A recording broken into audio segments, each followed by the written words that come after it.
Hello friends, welcome to my channel. दोस्तों, railway group D का science का ये हमारा चौथा सेट। इसके मतलब दोस्तों हम 3 सेट कवर कर चुके हैं। अभी तक आप 3 सेट नहीं देखे तो जाके जरूर देखिएगा। इसका प्ले लिस्ट हम बना रखें। दोस्तों, अगर हमारे चैनल पर पहली बार जुड़े हैं तो चैनल सब्सक्राइब करके वीडियो को लाइक करिएगा। बिना टाइम को वेस्ट अपने क्वेश्चन तरफ बढ़ते हैं। क्वेश्चन में यहाँ से पहला देखेंगे, न्यूटन की गति के प्रथम नियम को निम्न में से किसके नाम से जाना जाता है। न्यूटन की गति के पहले नियम को हम जड़त्व का नियम बोलते हैं। न्यूटन ने टोटल 3 नियम दिए। पहले नियम को बोलते हैं दोस्तों जड़त्व का नियम। पहले नियम क्या बोलते हैं? जड़त्व का नियम बोलते हैं। और दूसरे वाले नियम को बोलते हैं बल या संवेग का नियम बोलते हैं। दूसरे वाले नियम क्या बोलते हैं? बल या संवेग का नियम बोलते हैं। और तीसरे वाले नियम को बोलते हैं क्रिया प्रतिक्रिया का नियम बोलते हैं। तीसरे वाले नियम क्या बोलते हैं? क्रिया प्रतिक्रिया का नियम बोलते हैं। या फिर इसी को बोलते हैं संवेग संरक्षण का नियम बोलते हैं। या फिर इसी को बोलते हैं संवेग संरक्षण का नियम बोलते हैं। देखिए दोस्तों, यहाँ से जिसे जितना भी क्वेश्चन बन सकता था सारे क्वेश्चन यहाँ पे हम करवा दिए। क्वेश्चन में यहाँ से 2 देखेंगे, जड़त्व और द्रव्यमान के बीच संबंध को दर्शाने के लिए एक छात्र फुटबॉल को किक मारने की कठिनाई की तुलना समान आकार के पत्थर को किक मारने से करता है। बोल रहा है यहाँ पे कौन सा मूलभूत सिद्धांत पत्थर को किक मारने से जुड़ी अधिक कठिनाई और संभावित चोट उचित ठहराता है। यहाँ पे देखिए दोस्तों, यहाँ पे एक फुटबॉल की हमसे बात कर रहा है और इसी के समान एक क्या है? पत्थर, इसकी बात कर रहा है। ये हो गया दोस्तों हमारा फुटबॉल हो गया। और इसी के समान एक क्या है? यहाँ पे एक पत्थर, इसी के समान एक क्या है?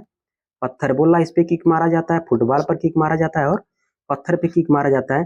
तो दोनों में क्या होगा? देखिए दोस्तों, यहाँ पे फुटबॉल का क्या होता है दोस्तों? यहाँ पे फुटबॉल का द्रव्यमान और इसका इसका जड़त्व दोनों क्या होता है? कम होता है। इसका द्रव्यमान और जड़त्व दोनों कम होता है। इसलिए क्या होता है दोस्तों? मेरा किक मारने पे गतिशील हो जाता है। क्या हो जाता है? गतिशील हो जाता है। पत्थर क्या होता है दोस्तों? यहाँ पत्थर का द्रव्यमान भी अधिक होता है और इसका जड़त्व भी अधिक होता है। दोनों क्या होता है? अधिक होता है। जिससे क्या होता है दोस्तों? ये हमारा विरामावस्था में रहने का प्रयास करता है। जिससे क्या होता है? हमारा विरामावस्था में रहने का प्रयास करता है। क्या हो जाएगा दोस्तों? इसका ऑप्शन यहाँ से पत्थर का द्रव्यमान अधिक होता है। पत्थर का द्रव्यमान अधिक होता है, जिसके परिणाम स्वरूप वह अधिक जड़त होता है। और बोलना यहाँ पे वह अपनी विरामावस्था में बदलने की अधिक प्रतिरोध करता है। मतलब देखिए दोस्तों, यहाँ विरामावस्था में रहने का ही प्रयास करता है। इसका ऑप्शन नंबर यहाँ से क्या हो जाएगा? ऑप्शन नंबर यहाँ पे डी करेक्ट हो जाएगा। क्वेश्चन में यहाँ से थर्ड देखेंगे, जब बेरियम क्लोराइड सोडियम सल्फेट के साथ अपक्रिया करता है तो किस प्रकार की अपक्रिया होती है। देखिए दोस्तों, यहाँ पे कौन सी अपक्रिया होती है? दोहरा विस्थापन अपक्रिया होती है। कौन सी अपक्रिया होती है? दोहरा विस्थापन अपक्रिया होती है। दोहरा विस्थापन अपक्रिया किसको बोलते हैं? जिसमें आयनों का आदान प्रदान होता है। जिसमें आयनों का आदान प्रदान होता है उसी को हम क्या बोलते हैं? दोहरा विस्थापन अपक्रिया बोलते हैं। क्वेश्चन में यहाँ से 4 देखेंगे, निम्नलिखित में से कौन सा उदाहरण वास्तविक जीवन में लाइसोसोम की भूमिका को सर्वोत्तम रूप से दर्शाता है। लाइसोसोम क्या करता है दोस्तों? लाइसोसोम या बाहर के हानिकारक पदार्थों को नष्ट करता है। या क्या करता है? बाहर के हानिकारक पदार्थों क्या करता है? नष्ट करता है। बाहर के हानिकारक पदार्थों क्या करता है दोस्तों? यार नष्ट करता है। यहाँ पे देखिए ऑप्शन नंबर बी में दिया है, हानिकारक जीवाणु को निगलने के लिए विघटित करता है, तोड़ता है। तो ऑप्शन बी में दिया, तो ऑप्शन बी क्या हो जाएगा? इसका करेक्ट हो जाएगा। क्वेश्चन में यहाँ से 5 देखेंगे, तरंग का आयाम बढ़ने पर निम्नलिखित में से किसमें वृद्धि होती है। देखिए दोस्तों, यहाँ पे आयाम का मतलब क्या होता है? आयाम का मतलब होता है दोस्तों शक्ति होता है। आयाम क्या मतलब क्या होता है? आयाम का मतलब शक्ति होता है। इसी को बोलते हैं यहाँ पे ऊर्जा बोलते हैं। क्या बोलते हैं यहाँ पे? ऊर्जा बोलते हैं। जब यहाँ पे देखिए दोस्तों, तरंग का आयाम हम बढ़ाएंगे तो क्या होगा? यहाँ पे तरंग की ऊर्जा भी क्या हो जाएगी? यहाँ पे बढ़ जाएगी। तरंग की ऊर्जा भी क्या होगी? यहाँ पे बढ़ेगी। तो ऑप्शन नंबर यहाँ पे सी में दिया, तरंग की ऊर्जा यहाँ पे इंक्रीज होगी। तो ऑप्शन सी इसका क्या हो जाएगा? करेक्ट हो जाएगा। क्वेश्चन में आज 6 देखेंगे, हाइड्रा की मुकुलन प्रक्रिया में चरणों का अनुक्रम क्या है। यहाँ पे मुकुलन की प्रक्रिया हमसे पूछ रहा है। तो मुकुलन सबसे पहले क्या होता है दोस्तों? यहाँ पे बनना शुरू होता है। बनना क्या होता है? प्रारंभ होता है। बनना क्या होता है? मुकुलन बनना प्रारंभ होता है। जब मुकुलन बन जाता है तो इसमें क्या होती है?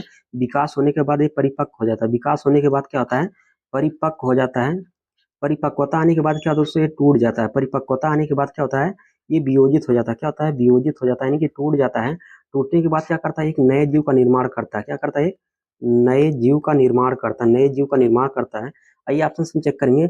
मुकुलन आरंभ होता है, मुकुलन परिपक्वता आती है, फिर उसके बाद क्या आता है? मुकुलन वियोजित होकर नई विष्ट यानी कि दोस्तों नए जीव का क्या करता है? निर्माण करता है। ऑप्शन नंबर यहाँ पे डी में दिया था। ऑप्शन डी क्या हो जाएगा?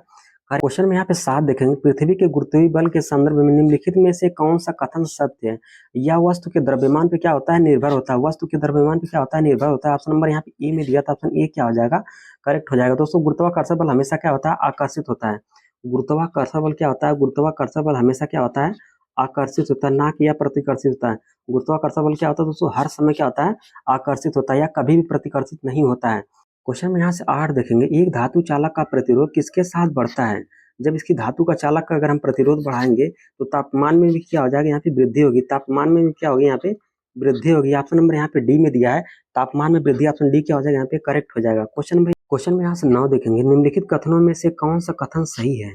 कथन पहला बोल रहा है, एक सीधे धारावाही चालक के चारों ओर उत्पन्न चुंबकीय क्षेत्र रेखाएं तार के अनुदिश केंद्रित संकेंद्रित वृत्त बनाती हैं। यहाँ पे एक चुंबक की बात कर रहा है, तो सबसे पहले हम यहाँ पे एक चुंबक बना लेंगे। यहाँ पे क्या करेंगे, हम यहाँ पे एक चुंबक बना लेंगे।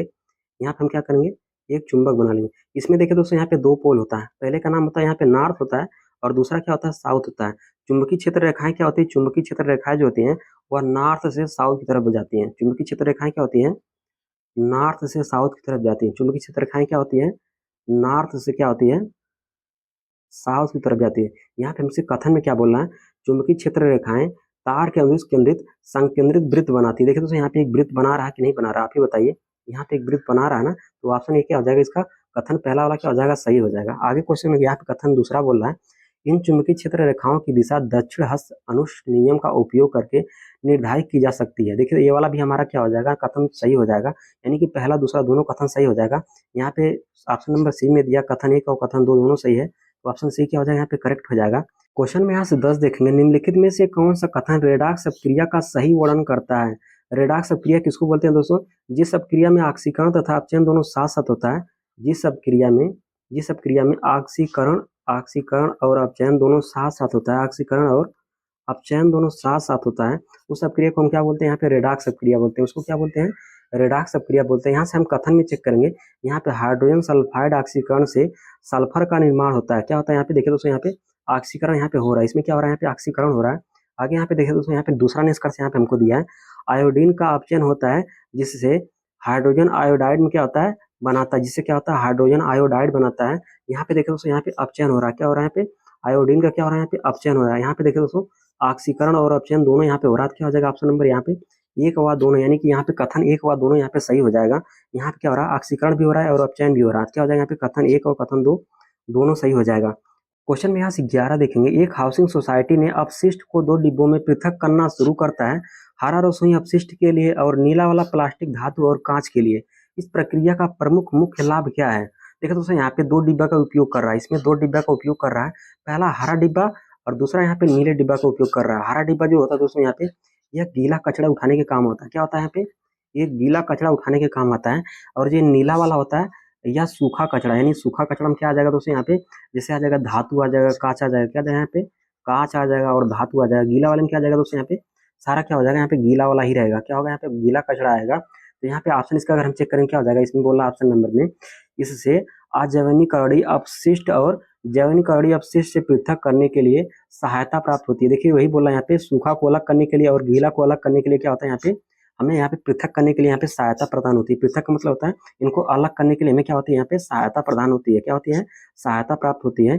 ऑप्शन नंबर इसका क्या हो जाएगा, ऑप्शन डी करेक्ट हो जाएगा। क्वेश्चन में यहाँ से 12 देखेंगे, रदरफोर्ड की अल्फा कण प्रकीर्णन प्रयोग से निम्नलिखित में से किसकी खोज हुई थी। देखिए दोस्तों, यहाँ पे अल्फा कण प्रकीर्णन से किसकी खोज हुई थी, तो नाभिक की खोज हुई थी। किसकी खोज हुई थी, नाभिक की खोज हुई थी। देखिए दोस्तों, यहाँ पे नाभिक के अंदर क्या होता है, धनावेशी चार्ज होता है। क्या होता है, यहाँ पे धनावेशी चार्ज होता है। क्या होता है, यहाँ पे धनावेशी चार्ज होता है। इसी के अंदर दोस्तों क्या होता है, इसी के अंदर होता है हमारा प्रोटॉन होता है और न्यूट्रॉन होता है। इसी के अंदर क्या होता है, प्रोटॉन होता है और क्या होता है, न्यूट्रॉन होता है। तो ऑप्शन नंबर यहाँ पे डी में दिया, नाभिक क्या हो जाएगा, ऑप्शन डी इसका करेक्ट हो जाएगा। क्वेश्चन में यहाँ 13 देखेंगे, सुकेंद्रीय कोशिका में केंद्रक का मुख्य कार्य क्या होता है। कोशिका की जीवन प्रक्रियाओं का निर्देश करना इसका कार्य होता है। और केंद्रक क्या करता है दोस्तों, केंद्रक जो होता है वह सेल का मस्तिष्क होता है। केंद्रक क्या होता है, सेल का मस्तिष्क होता है। केंद्रक क्या होता है, सेल का मस्तिष्क होता है। क्या होता है, केंद्रक जो होता है सेल का क्या होता है, मस्तिष्क होता है। इसका ऑप्शन नंबर ए में दिया, तो ऑप्शन नंबर ए क्या हो जाएगा, इसका करेक्ट हो जाएगा। क्वेश्चन में यहाँ 14 देखेंगे, निम्नलिखित में से कौन सा स्थितिज ऊर्जा का एक उदाहरण है। आगे यहाँ पे ऑप्शन में दिया है, एक चलती ट्रेन ये गतिज ऊर्जा का उदाहरण है, एक बहता नदी का पानी ये भी गतिज ऊर्जा का उदाहरण है, एक लुढ़कती गेंद ये भी गतिज ऊर्जा का उदाहरण है, एक मेज पर रखी किताब। देखिए दोस्तों, यहाँ पे एक मेज हमारा, एक क्या है, यहाँ पे एक मेज है और मेज पर क्या है, एक किताब रखी गई। मेज पे क्या है, यहाँ पे एक किताब रखी गई है। तो क्या होगी, किताब हमारा क्या होगी, यहाँ पे स्थिति बनाए रखेगी। किताब क्या होगी, यहाँ पे एक स्थिति बनाए रखेगी। इसमें कौन सी ऊर्जा उत्पन्न हो जाएगी, यहाँ पे स्थिति ऊर्जा उत्पन्न हो जाएगी। स्थिति ऊर्जा बराबर क्या होता है दोस्तों, यहाँ पे स्थिति ऊर्जा बराबर होता है एम जी एच होता है। क्या होता है, यहाँ पे एम जी एच होता है। तो यहाँ पे ऑप्शन नंबर यहाँ पे डी में दिया है, ऑप्शन डी क्या हो जाएगा, यहाँ पे करेक्ट हो जाएगा। ऑप्शन डी क्या, 15 देखेंगे, जब श्वेत प्रकाश कांच की प्रिज्म पर आपतित होती है तो उसके सभी घटक रंगों में बैगनी रंग सबसे अधिक बंकन करता है, यह किस कारण से होता है। यहाँ पे एक हमसे प्रिज्म की बात कर रहा है, तो सबसे पहले हम यहाँ पे क्या करेंगे, एक हम यहाँ पे प्रिज्म बना लेते हैं। यहाँ पे क्या करते हैं, प्रिज्म बना लेते हैं। देखिए दोस्तों, जब कोई सूर्य की किरण किसी प्रिज्म पर पड़ती है तो क्या होता है दोस्तों, ये 7 रंगों में क्या होती है, विभक्त हो जाती है। क्या हो जाती है, 7 रंगों में क्या होती है, विभक्त हो जाती है। पहला दोस्तों यहाँ पे क्या नाम होता है, विब ग्योर। क्या होता है नाम इसका, क्या होता है, 7 रंगों का नाम क्या होता है, विब ग्योर होता है। विब ग्योर होता है, GYOR। यानी देखिए दोस्तों, ये 7 रंगों में विभक्त हो जाती है। यहाँ पे वी का मतलब होता है वायलेट यानी बैगनी कलर होता है। क्या होता है यहाँ पे? बैगनी कलर होता है। और ऊपर वाला क्या होता है दोस्तों? यहाँ पे रेड होता है। ऊपर वाला क्या होता है? रेड वाला होता है। देखो दोस्तों, इसकी तरंग दर क्या होती है? सबसे अधिक होती है। लाल वाली तरंग दर क्या होती है? सबसे अधिक होती है। और इसकी बैगनी वाली तरंग दर क्या होती है? सबसे कम होती है। इसकी तरंग दर क्या होती है? इसकी तरंग दर क्या होती है दोस्तों? इसकी तरंग दर क्या होती है? सबसे कम होती है। क्या होती है? सबसे कम होती है। लेकिन इसका विचलन कोण सबसे अधिक होता है। इसका विचलन कोण क्या होता है? सबसे अधिक होता है। लेकिन इसका विचलन कोण क्या होता है? सबसे कम होता है। इसका विचलन कोण क्या होता है? सबसे कम होता है। इसका अपवर्तनांक सबसे अधिक होता है। देखिए दोस्तों, इसका अपवर्तनांक क्या होता है? इसका अपवर्तनांक सबसे अधिक होता है बैगनी का। यहाँ से हम ऑप्शन में चेक करेंगे। बैगनी रंग का तरंग दर न्यूनतम होता है यानी कम होता है, और इसलिए इसका अपवर्तनांक क्या होता है? अधिक होता है। इसलिए इसका अपवर्तनांक क्या होता है? अधिक होता है। देखिए दोस्तों, यहाँ पे इसकी तरंग में देखिए, यहाँ पे कम हो, पहले ही बता देते हो इसका अपवर्तनांक क्या होता है? यहाँ पे सबसे अधिक होता है। क्या होता है? यहाँ पे सबसे अधिक होता है। तो ऑप्शन नंबर यहाँ पे ए में मैच करा, तो ऑप्शन ए क्या हो जाएगा? यहाँ पे करेक्ट हो जाएगा। क्वेश्चन में यहाँ पे 16 देखेंगे। द्विखंडन के दौरान कितनी संचित कोशिकाएं बनाती है? देखिए दोस्तों, द्विखंडन के दौरान निम्नलिखित 2 संचित कोशिकाएं बनाती है। कितनी कोशिकाएं बनाती है? 2 कोशिकाएं बनाती है। ऑप्शन नंबर यहाँ पे बी में दिया, तो ऑप्शन बी क्या हो जाएगा? करेक्ट हो जाएगा। देखिए दोस्तों, यहाँ पे द्विखंडन का कुछ हम आपको एग्जाम्पल बता देते हैं। यहाँ पे अमीबा हो गया, पैरामीशियम हो गया और यूग्लिना हो गया। क्या हो गया? यहाँ पे यूग्लिना हो गया। ये इसके क्या हो जाएंगे? इसका एग्जाम्पल हो जाएगा द्विखंडन के। तो ऑप्शन नंबर यहाँ पे 2 दिया, तो ऑप्शन बी क्या हो जाएगा? इसका करेक्ट हो जाएगा। क्वेश्चन में यहाँ पे 17 देखेंगे। अवतल लेंस के द्वारा निर्मित प्रतिबिंब के संबंध में निम्नलिखित में से कौन सा कथन सत्य नहीं है? सत्य नहीं हमसे पूछ रहा है। देखो दोस्तों, अवतल लेंस द्वारा प्रतिबिंब कैसा बनता है? आभासी बनता है। कैसा बनता है? आभासी प्रतिबिंब बनाता है और छोटा प्रतिबिंब बनाता है। आभासी प्रतिबिंब बनता है और छोटा प्रतिबिंब बनता है। आभासी अगर प्रतिबिंब बनेगा दोस्तों, तो पर्दे पर प्राप्त नहीं किया जा सकता। अगर जब आभासी प्रतिबिंब बनेगा तो पर्दे पर प्राप्त नहीं किया जा सकता। पर्दे पर क्या होगा? प्राप्त नहीं किया जा सकता। पर्दे पर प्राप्त नहीं किया जा सकता। देखिए दोस्तों, यहाँ से हम ऑप्शन में चेक करेंगे। अवतल लेंस द्वारा निर्मित प्रतिबिंब को पर्दे पर प्राप्त नहीं किया जा सकता। ये बात तो बिल्कुल सही बोल रहा है। आगे बोला है यहाँ पे अवतल लेंस द्वारा निर्मित प्रतिबिंब को पर्दे पर प्राप्त किया जा सकता है। ये बात गलत है। आगे यहाँ पे बोल रहा है, यहाँ पे तीसरा से यहाँ पे निष्कर्ष बोल रहा है। यहाँ पे निर्मित प्रतिबिंब सदैव बिंब के आकार की तुलना में क्या होता है? छोटा होता है। क्या होता है? छोटा। ये बिल्कुल बात सही बोल रहा है। यहाँ पे देखिए, छोटा है, तो यहाँ पे क्या हो जाएगा? ये वाला हमारा निष्कर्ष सही हो जाएगा। निर्मित प्रतिबिंब बिंब के आकार की तुलना में क्या होता है? बड़ा होता है। ये बात गलत बोल रहा है। यहाँ पे हमसे पूछ रहा है सत्य नहीं है। सत्य नहीं। देखिए दोस्तों, ये ऑप्शन यहाँ पे 2 में दिया है और यहाँ पे 4 में दिया है। 2 में दिया और 4 में दिया है, यानी कि 2 और 4 यहाँ पे दिया है। क्या हो जाएगा? ऑप्शन सी इसका क्या हो जाएगा? करेक्ट हो जाएगा। यहाँ पे हमसे नहीं पूछा तो नहीं यही वाला था और ये वाला था। क्या हो जाएगा? ऑप्शन नंबर यहाँ पे सी में दिया, दूसरा और चौथा नहीं है, तो क्या हो जाएगा? ऑप्शन सी करेक्ट हो जाएगा। क्वेश्चन नंबर यहाँ पे 18 देखेंगे। क्वेश्चन में यहाँ पे 18 है। पौधों की कोशिका में सूजन या सिकुड़न की प्रक्रिया जिसके कारण आकार और गति में परिवर्तन होता है, सीधे तौर पर किस कारण के कारण होती है? देखिए दोस्तों, यहाँ पे सूजन कब होगा? देखिए दोस्तों, जब पानी इसमें आता है, जब पानी इसमें भरता है, तो क्या होता है? अगर इसमें भरेगा, पानी अगर भरेगा, अगर पौधे में अगर पानी भरेगा, तो क्या हो जाएगा? इसमें सूजन आ जाएगी। क्या आ जाएगी? इसमें सूजन आ जाएगी। अगर यही पानी अगर बाहर निकल जाएगा, अगर यही पानी बाहर निकल जाएगा पानी, तो क्या हो जाएगा? सिकुड़ जाएगा। क्या हो जाएगा? सिकुड़ जाएगा। क्या हो जाएगा? सिकुड़ जाएगा। अगर पानी भर जाएगा तो क्या होगा? सूजन हो जाएगी। अगर पानी बाहर निकल जाएगा, क्या हो जाएगा? पे सिकुड़न आ जाएगी। क्या आ जाएगी? यहाँ पे सिकुड़न आ जाएगी। यहाँ पे ऑप्शन चेक करेंगे। उनके आंतरिक जलाशय में क्या होता है? परिवर्तन होता है। क्या होता है दोस्तों? यहाँ पे इसमें परिवर्तन होगा, तभी क्या होगा दोस्तों? यहाँ पे सिकुड़न आएगी। क्या होगा? यहाँ पे सिकुड़न आएगी। तो क्या हो जाएगा? ऑप्शन नंबर इसका बी करेक्ट हो जाएगा। क्वेश्चन नंबर यहाँ से हम 19 देखें। क्वेश्चन में यहाँ पे 19 है, बोल रहा है यहाँ पे किस पदार्थ की अवस्था, चाहे वह ठोस हो या द्रव या गैस, किसके द्वारा निर्धारित होती है? देखिए दोस्तों, यहाँ पे ये हमसे पूछा किसके द्वारा निर्धारित होती है? किसके द्वारा निर्धारित होती है? ये देखिए दोस्तों, हमारा किसके द्वारा निर्धारित होती है? तापमान और दाब के द्वारा निर्धारित होती है। तापमान और दाब के द्वारा क्या होती है? निर्धारित होती है। ऑप्शन नंबर यहाँ पे ए में दिया था, ऑप्शन सॉरी यहाँ ऑप्शन नंबर यहाँ पे डी में दिया है। ए और बी क्या हो जाएगा? ऑप्शन डी इसका करेक्ट हो जाएगा। क्वेश्चन नंबर यहाँ से हम 20 देखेंगे। क्वेश्चन में यहाँ पे 20 से बोल रहा है, यहाँ पे सक्रियता श्रृंखला में सबसे नीचे पाई जाने वाली धातु जैसे सोना, चांदी, प्लेटिनम आमतौर पर प्रकृति में किस अवस्था में पाई जाती है? देखिए दोस्तों, जो ये हमारी धातु होती है, सोना, चांदी और प्लेटिनम जो धातु होती है, ये हमारी मुक्त अवस्था में पाई जाती है। कैसी अवस्था में पाई जाती है? मुक्त अवस्था में पाई जाती है। सोना का सूत्र क्या होता है दोस्तों? यहाँ पे सोना का सूत्र होता है AU होता है, और चांदी का क्या होता है दोस्तों? AG होता है, और प्लेटिनम का होता है सूत्र PT होता है। क्या होता है? यहाँ पे PT होता है। इसमें से सबसे महंगी धातु क्या होती है दोस्तों? इसमें सबसे महंगी धातु प्लेटिनम होती है। क्या होती है? सबसे महंगी धातु कौन सी होती है? प्लेटिनम सबसे महंगी धातु होती है। क्वेश्चन में यहाँ 21 देखेंगे। असंतृप्त कार्बनिक यौगिकों को सुसुपष्ट अभिलक्षण क्या है? देखिए दोस्तों, यहाँ पे असंतृप्त कार्बन की बात हमसे कर रहा है। इसको जानने से पहले हम आपको हाइड्रोकार्बन के बारे में बता देते हैं। हाइड्रोकार्बन के बारे में हम आपको बता देते हैं। हाइड्रोकार्बन निम्नलिखित 3 प्रकार का होता है। हाइड्रोकार्बन निम्नलिखित 3 प्रकार का होता है। पहला क्या होता है? एल्केन होता है। पहला क्या होता है? एल्केन होता है। और दूसरा क्या होता है? एल्कीन होता है। दूसरा क्या होता है? एल्कीन होता है। तीसरा क्या होता है? एल्काइन होता है। तीसरा क्या होता है? एल्काइन होता है। तीसरा क्या होता है? एल्काइन होता है।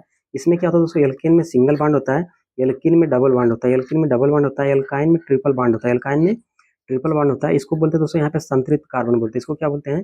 इसको बोलते हैं हम संतृप्त कार्बन बोलते हैं। और डबल या ट्रिपल बॉन्ड को हम क्या बोलते हैं? असंतृप्त कार्बन बोलते हैं। क्या बोलते हैं यहाँ पे? असंतृप्त कार्बन बोलते हैं। क्या बोलते हैं? असंतृप्त कार्बन बोलते हैं। देखो दोस्तों यहाँ पे इसमें हमें क्या दिया है? यहाँ पे इसमें कार्बन परमाणुओं के बीच कम से कम 2 या 3 बंध होता है। देखो दोस्तों यहाँ पे असंतृप्त बंध में क्या होता है? 2 या 3 बंध होता है। तो क्या हो जाएगा इसका? ये वाला ऑप्शन क्या हो जाएगा? करेक्ट हो जाएगा। इससे और रिलेटेड इससे कुछ जितना क्वेश्चन बन सकते हैं बता देते हैं आपको। इसमें देखिए दोस्तों यहाँ पे संतृप्त युग्मों में कौन सी ज्वाला निकलती है? इसमें सफेद फ्लेम की ज्वाला निकलती है। सफेद ज्वाला निकलती है। इसमें कौन सी ज्वाला निकलती है? संतृप्त युग्मों में सफेद ज्वाला निकलती है। और असंतृप्त युग्मों में कौन सी ज्वाला निकलती है? इसमें पीली ज्वाला निकलती है। किसी कैसी ज्वाला निकलती है? इसमें पीली ज्वाला निकलती है। तो दोस्तों इसका सूत्र क्या होता है? एल्केन का सूत्र क्या होता है? CnH2n होता है।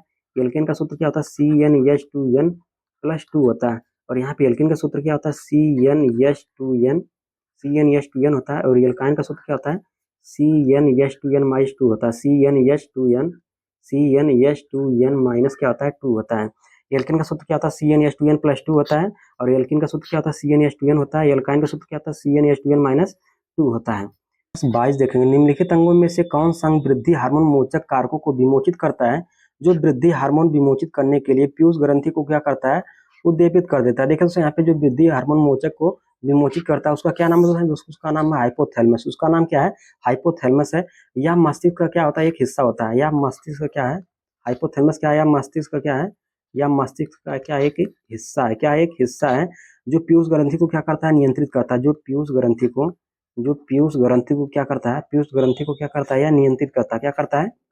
नियंत्रित करता है। तो ऑप्शन नंबर यहाँ पे हाइपोथैलेमस ऑप्शन नंबर ए में दिया था। ऑप्शन ए क्या हो जाएगा? इसका करेक्ट हो जाएगा। क्वेश्चन यहाँ से 23 देखें। क्वेश्चन में यहाँ पे 23 है। एक प्रबल अम्ल और एक प्रबल क्षार से बने लवण का पीएच मान लगभग कितना होता है? देखिए दोस्तों यहाँ पे जब दोनों प्रबल होगा यानी कि प्रबल अम्ल भी होगा और प्रबल क्षार भी होगा तो इसका पीएच मान कितना हो जाएगा? 7 हो जाएगा। इसका पीएच मान कितना हो जाएगा? 7 हो जाएगा। जो कि क्या होता है? उदासीन होता है। क्या होता है? उदासीन होता है। क्या होता है? उदासीन होता है। ऑप्शन नंबर यहाँ पे सी में दिया 7 के बराबर। यहाँ पे ऑप्शन सी दिया था। ऑप्शन सी क्या हो जाएगा? करेक्ट हो जाएगा। देखिए दोस्तों यहाँ पे प्रबल अम्ल क्या होता है? प्रबल अम्ल देखिए दोस्तों यहाँ पे जैसे हो गया H2SO4 हो गया, H2SO4 हो गया और HCl हो गया। क्या हो गया? HCl हो गया। ये सब क्या हो जाएंगे? यहाँ पे प्रबल अम्ल हो जाएंगे। क्या क्वेश्चन में यहाँ 24 देखेंगे। एक छात्र परागण से पहले पुष्प की वर्तिका को काट देता है। सबसे अधिक संभावित परिणाम क्या होगा? यहाँ पे सबसे पहले क्या करेंगे? एक पुष्प हम बना देते हैं ताकि यहाँ पे आपको समझना क्या हो जाएगा? थोड़ा सी आसान हो जाएगा। क्या हो जाएगा? यहाँ पे थोड़ा से आसान हो जाएगा। यहाँ पे देखो इसका हम थोड़ा सा इसका डायग्राम हमको बना देते हैं। समझ जाएगा दोस्तों। थोड़ा सा डायग्राम उतना अच्छा नहीं बनेगा।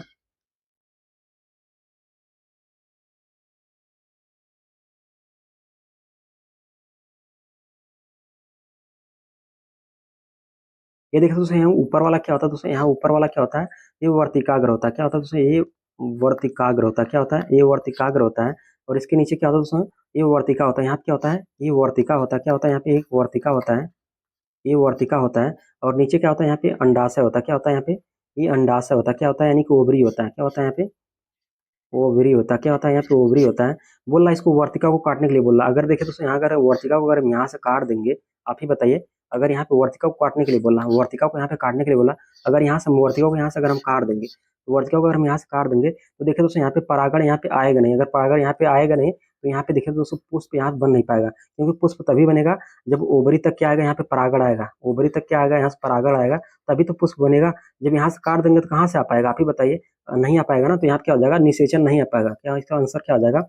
निषेचन नहीं हो पाएगा। यहाँ पे देखो जब परागण यहाँ पे आएगा नहीं तो यहाँ पे निषेचन होगा नहीं। जब निषेचन होगा नहीं तो यहाँ पे फूल नया फूल यहाँ पे निकलेगा नहीं। क्या होगा? यहाँ पे तो यहाँ पे निषेचन नहीं हो पाएगा। ऑप्शन नंबर यहाँ पे सी में दिया निषेचन नहीं हो पाएगा। तो ऑप्शन सी क्या आ जाएगा? यहाँ पे करेक्ट हो जाएगा। क्या हो जाएगा? यहाँ पे करेक्ट हो जाएगा। क्वेश्चन में यहाँ 25 देखेंगे। निम्नलिखित में से कौन सा क्रियाकलाप द्रव्य के कणों के बीच रिक्त स्थान की उपस्थिति को प्रदर्शित करता है? इस क्वेश्चन को हल करने से पहले हम आपको मिश्रण के बारे में बता देते हैं। मिश्रण देखिए दोस्तों, मिश्रण निम्नलिखित 2 प्रकार का होता है। मिश्रण निम्नलिखित 2 प्रकार का होता है। पहला होता है दोस्तों समांगी मिश्रण। पहला क्या होता है? समांगी मिश्रण होता है। और दूसरा क्या होता है? विषमांगी मिश्रण। दूसरा क्या होता है? विषमांगी मिश्रण होता है। समांगी मिश्रण क्या होता है दोस्तों?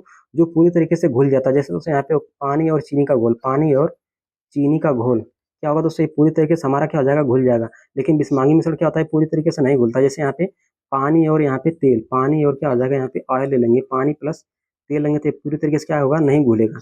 क्या हो जाएगा? विषमांगी मिश्रण हो जाएगा।